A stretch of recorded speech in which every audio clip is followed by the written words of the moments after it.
TVR is a British sports car maker known for many things. They've made cars in outlandish paint colors, they've made cars that can hold their own against the rest of the world, and they've made cars that actively try to kill you.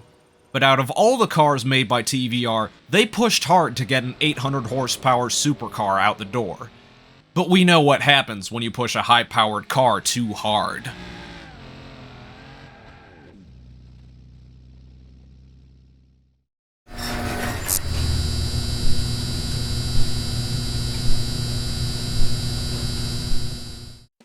Ahoy there! Back in the late 1990s, the UK had three distinct schools of sports cars. There was Lotus, which was all about being as light as possible. There was Jaguar and Aston Martin, which was all about being as posh as possible. And then there was TVR, which was all about being as crazy as possible. If their paint schemes didn't clue you in, the variety of powertrains on offer would. This brings us to the subject of today's episode of Virtual Garage. We're looking at the TVR Speed 12, also known as the Cerbera Speed 12, and why it might just be the most undrivable car in all of video games.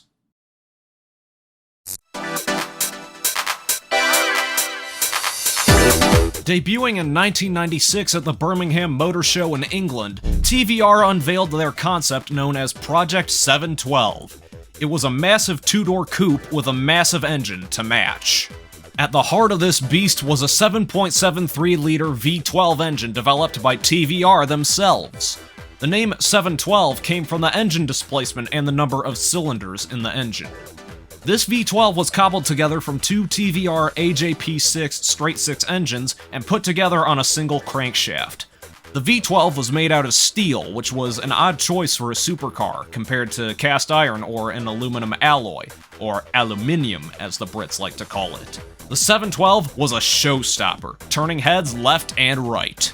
Fast forward to 1998, and the 712 inched closer to production with a new name, the Speed 12. TVR also built a GT1 racing version of the Speed 12, known as the Speed 12 GTS. Though plans to race the GTS at Le Mans never materialized, TVR were able to enter the GTS in the 1998 British GT Championship.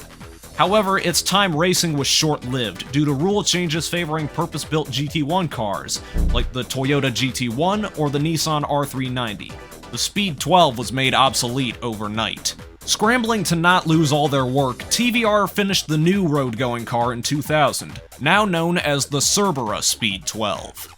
Borrowing some design elements from their Cerbera road cars, the Cerbera Speed 12 would try to beat the McLaren F1 for the title of the fastest car in the world at the time, and try to win in GT2 after the demise of GT1. Both the race car and the road car were developed in tandem with each other, with the race car seeing modest success in the British GT Championship. However, the race car was plagued with British reliability and frequently retired from races, and no Speed 12 ever won a championship. Power estimates for the V12 engine were in a constant state of flux, with claims between 800 and 1,000 horsepower. The race car's V12 produced somewhere closer to 675 horsepower and was fitted with intake restrictors thanks to racing regulations. But no official power figure has been claimed by TVR. In an interview with then-owner of TVR, Peter Wheeler, they tried to record the power on an engine dyno, which was rated for 1,000 horsepower. The car broke the input shaft of the dyno in testing. So, they tested each individual bank and got a rating of 480 horsepower per bank, for a suggested rating of about 960 horsepower. Wheeler, an accomplished racer himself, drove one prototype home and then concluded the car was way too powerful and deemed it unusable on the road. TVR then canceled the entire project, dismantling the remaining prototypes for spares for the Speed 12 race cars in British GT.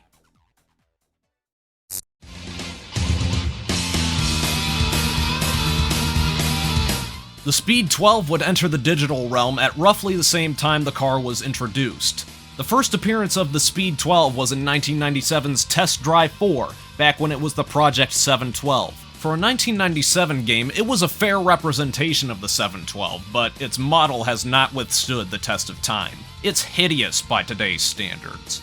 With 1998's Test Drive 5, the Speed 12's model actually got worse over time, at least on PC.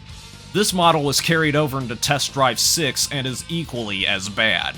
1998's Toka 2 touring cars featured the Speed 12 race car, and its model at least looked better than any version made by Pitbull Syndicate in the Test Drive series.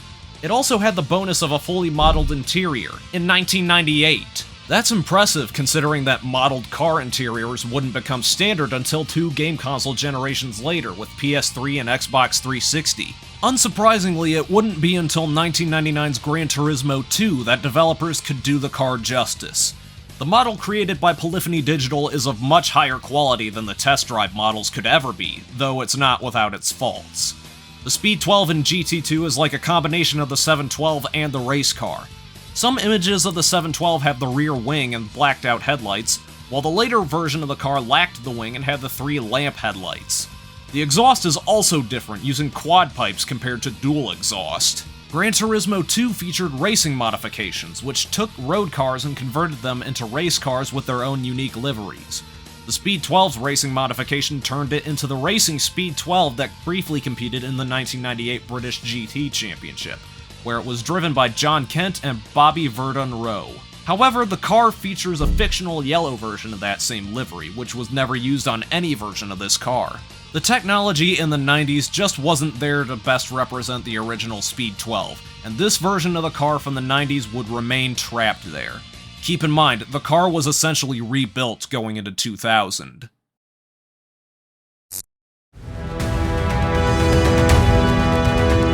Once again, Codemasters would be among the first to include the Cerbera Speed 12 before Sony did, since the Cerbera Speed 12 first appeared in 2000's Toka World Touring Cars.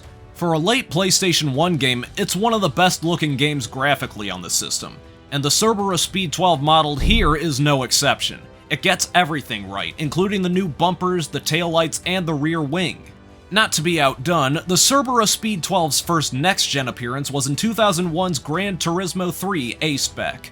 Though it uses the road car only, it blows the one in Toka out of the water with thousands more polygons. Polyphony would reuse this model all the way to 2013's Gran Turismo 6, where it remained a standard PS2 quality model in the PS3 games. But at that point, the road Speed 12s were being picked apart by TVR and pretty much went extinct. Same story for its inclusion in Microsoft's Forza series. First appearing in Forza Motorsport 2 in 2007, the Cerbera Speed 12 is the road car digitally preserved. However, the quality of its model is in question. The front bumper looks more square. Either that or the bumper in Gran Turismo is too rounded. The taillights are masked off to echo the lamps on the front. I'm not certain whether this is a fault in either the Sony or Microsoft car models, but this suggests that maybe Microsoft and Turn 10 were supplied different versions of the car for modeling. Regardless, this Cerbera Speed 12 appears to have been reused all the way up to 2021's Forza Horizon 5. With Turn 10 claiming that they're going to be remodeling cars in future Forza games, the Cerbera Speed 12 may look different than it did, since, again, most of the road cars were cannibalized by TVR for their race cars. The Cerbera Speed 12 has also appeared in other games, like Project Gotham Racing 2, Test Drive Overdrive: The Brotherhood of Speed, Toka Race Driver, and R Racing Evolution. So we know that the Cerbera Speed 12 came in 2.5 forms, but they were all fast. But were they too fast?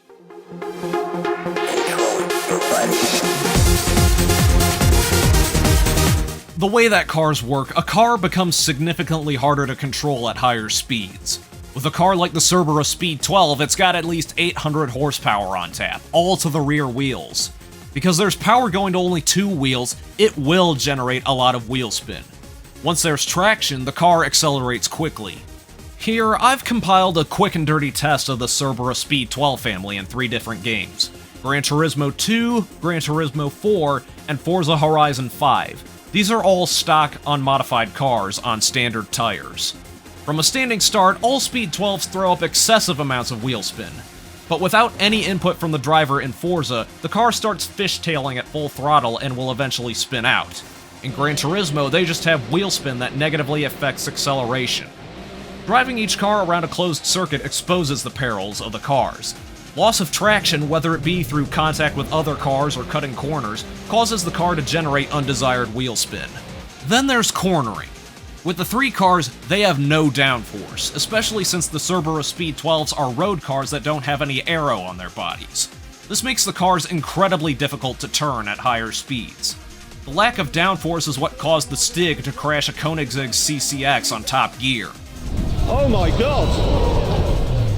Oh my god, that's a big one. The Speed 12 in GT2 gets around that with its racing modification, which unlocks downforce tuning for the front and rear. In GT4, cars can be equipped with rear wings, which add downforce tuning. In Forza Horizon 5, cars can also be equipped with a rear wing, but they can also be equipped with a front splitter for downforce tuning. Setting the car's downforce to at or near maximum vastly improves the handling response, but at the cost of snap oversteer. But this can be minimized with proper throttle control and not making sudden movements while steering. New transmissions can also reduce the amount of wheel spin generated at launch with proper gear tuning. But exercising restraint is the best way to control a supercar of this caliber. But without any downforce tuning at all, the Speed 12 is indeed an undrivable car. The TVR Cerbera Speed 12 was a crazy supercar that tried to dethrone the McLaren F1, but proved to be too powerful for any human being to control and was retired. In 2002, TVR and Peter Wheeler put a Cerbera Speed 12 up for sale, where they would rebuild one of the prototypes and sell it to a private enthusiast. With all the road cars dismantled, the W112BHG Speed 12 used a remaining shell from one of the GT cars with some light tuning to the engine. This Cerbera Speed 12 currently sits on display at the Lakeland Motor Museum in Backbarrow, England.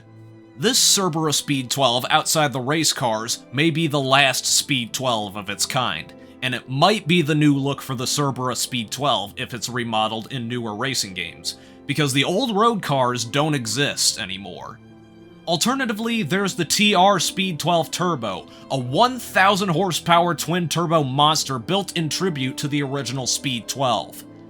If the Cerbera Speed 12 returns from automotive Tartarus, it will present a challenge to any and all who dare to get behind the wheel. Though the Speed 12 was fast, its power figures and drivability will remain eternally shrouded in mystery. What vehicle or vehicle-related stories in gaming would you like to see on Virtual Garage? Please let me know. This has been Squiddy the Kid signing off. Like, comment, subscribe, and all that jazz.